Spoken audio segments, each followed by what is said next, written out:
Ырыс жайлы аңыз. Баяғыда бір жолаушылап келе жатып, шағын бір ауылға түсіпті.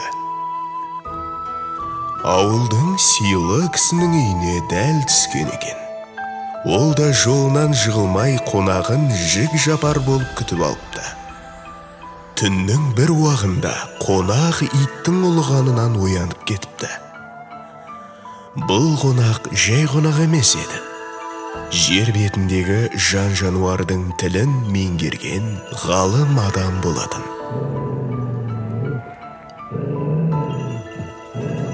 Қонақтың атын жеймін, ауыл сыртынан ұлыған қасқырдың дегеніне үй иесінің иті. Қонағымның атын жер болсаң, сені адамдарға ұстап беремін, деп жауап қатып тұр екен.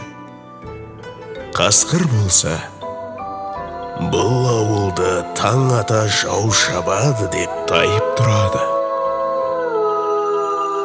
Қонақ үй иесін оятып, дереу ауылдың көшуін сұрапты.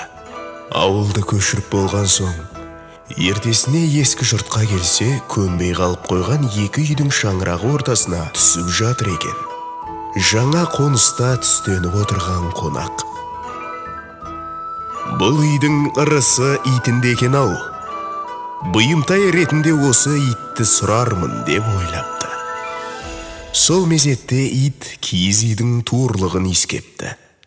Қонақ ырыс туырлыққа ауды, туырлықты қалаймын деп ойлап отыра беріпті. Сол оймен отырғанда сол маңайда жайылып жүрген жетім тоқты келіп, сол туырлыққа сүйкеніп өтіпті. Бұйымтайын сұраған үй иесіне: маған анау қара тоқтыны сойып, етін түгелдей асып беріңіздер. Тек бір шартым бар, еттен менен бұрын ешкім ауыз тимесін, депті. Ауылдың бір жігіті тоқтыны әп-сәтте сойып тастайды. Бәйбіше етті толығымен қазанға салып асып енді әкеле бергенде, үй иесінің ерке ұлы жүгіріп өтіп бара жатып, бастың құйқасынан жұлып жеп үлгеріпті. Ет үстінде ауыл иесі: қадірлі қонағым, сен кеше ауылда ажалдан аман алып қалдың, сырыңды айтшы, депті. Сонда қонақ: сізге ырыс қонған екен, сол ырысыңыз ауылда асырап отыр. Ырысыңыздың иесі итіңіз екенін сездім. Соны қалаймын ау деп ойлағаным сол еді. Итіңіз туырлықты иіскеп, ырыс туырлыққа ауысты.